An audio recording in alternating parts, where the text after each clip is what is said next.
Jujutsu Infinite became the most successful game before it even released.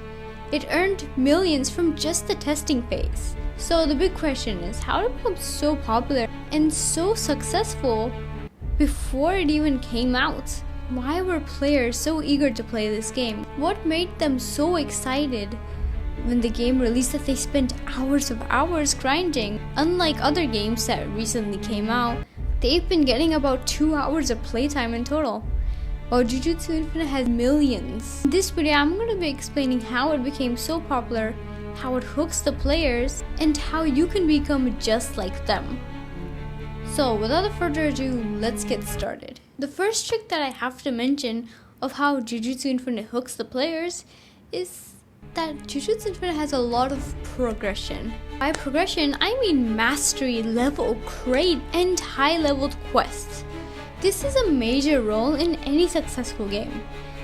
Giving a level mastery system will make the players want to spend more time on your game. It will also give them curiosity or a hype to move forward, like what kind of creature will I encounter if I reach this level of quests. Progression gives the player dopamine, serotonin, and oxytocin. These are the 3 main chemicals that all good devs know how to trigger. Progression, of course, makes them feel like they've achieved something that other people haven't. Since our real-life goals are quite hard and take a lot of time to achieve, people need stimulation of oxytocin, dopamine, and serotonin. To actually feel excited, happy, or accomplished, they play video games as an escape from real life. This is how you get the player hooked. Giving them a sense of achievement, a sense of progression, is a great way to hook the player. Giving progression mixed with a little bit of story is also really powerful. Stories are often used to hook people. Notice everyone you look up to, like Elon Musk for example. You've probably dug deep into his story and found him interesting. That's what makes you so connected to Elon Musk. This logic applies the same way to games. The more story you have in games, the more attached your player will feel to the game, the characters in the game, and the experience they're feeling. This is exactly why we watch movies. We watch it for the story, we watch it for the feeling, and stories are also a way of escaping reality. Exactly what players actually play video games for. They want to immerse themselves in a world where they're powerful, a world that distracts them from their problems. This is what games are made for. Giving a good story and a cliffhanger, they might want to play the game more to figure out what happens next. This increases your player's retention. And this is also what Jujutsu Infinite does. Notice the moment you join the game, there's a fast-paced battle and a story behind it, featuring your favorite characters. Now, this is something I have to mention. And this is also what led The Strongest Battlegrounds, another popular game, go viral. Something Jujutsu Infinite and The Strongest Battlegrounds have in common is that they are a fan game.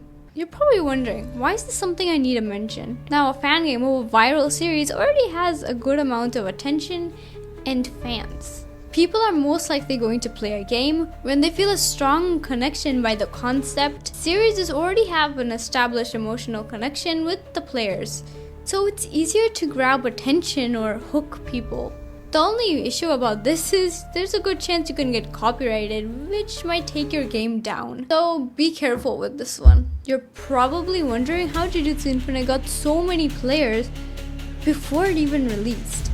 Sure, you can just post about it and promote on platforms yourself, but that's going to take an extremely long time to build an audience on somewhere like YouTube or Instagram.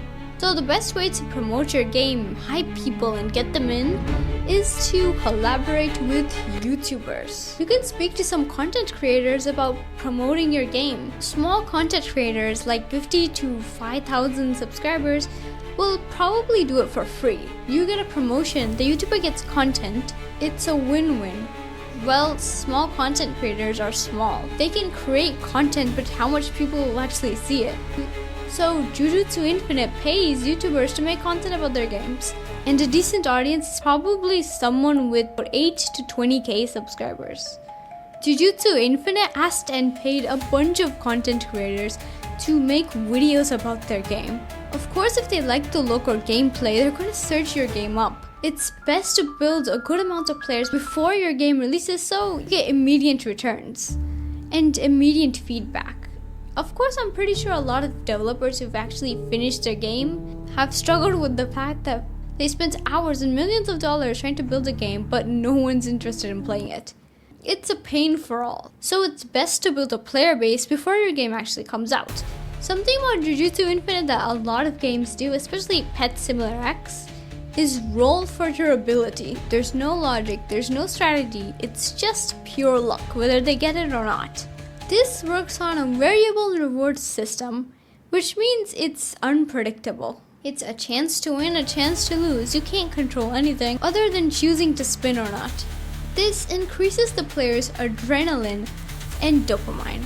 This makes the player hope that they get something actually good or worth the while. If they find something rare or legendary, it gives them an extreme amount of dopamine. Plus, I'm pretty sure they're going to show it off to their friends, which promotes the game even further.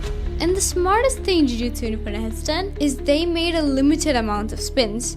You can't go spinning forever and get something. There's a 4-spin limit. If the player wants more spins, they either have to work for it or they have to buy it and spend money, which is good monetization for the game. And of course, for games that use variable reward systems, players are spending continuously hoping to get that specific ability or item that they really want. Like if you look at anyone who plays these type of games, they just keep spinning for hours and hours and spending their money on it. Another thing that I have to address is boss fights. There are boss fights in the game. If you reach a certain level, again, progression, you get to unlock boss fights. All boss fights do is they give us serotonin. They make it challenging. Of course, if you give someone something easy to do, like draw a line, they're going to be less involved in it. And it's going to be boring after some time. So the best thing to do is add a bit of challenge. Something that excites the player. Something that breaks a pattern that it was following before. And this is what boss fights do. They give a challenge. Plus, if you give randomized bosses, it's even better. Players will feel achievement. They will feel like they accomplished something big by getting the main boss. That type of excitement and involvement is what you need in your game. Now, this is where the main money came from. Like I said, YouTubers bring people in. If the content creator does a good job in framing and presenting your game, then people are going to search for it. They're going to want to play it. They're going to want to experience your game for themselves. And this part is paid access. They don't just get testers out for free. People have to pay to become a tester. If someone is really involved in something, then they will definitely pay for it. Having a limited amount of people or making your prices extremely high is even better. Once a player buys tester, it makes them feel exclusive from others. Like you have some power that other people don't. You have something that differentiates you and everyone else. This exclusivity is what cut them so much money and also what made the players so connected to the game. Plus, people get extreme bragging rights for having tester or having access to something before another person does.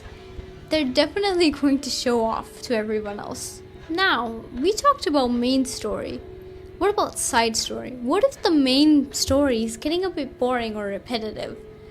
Or it's taking a while to get to the next part? We need something to hook the player even further.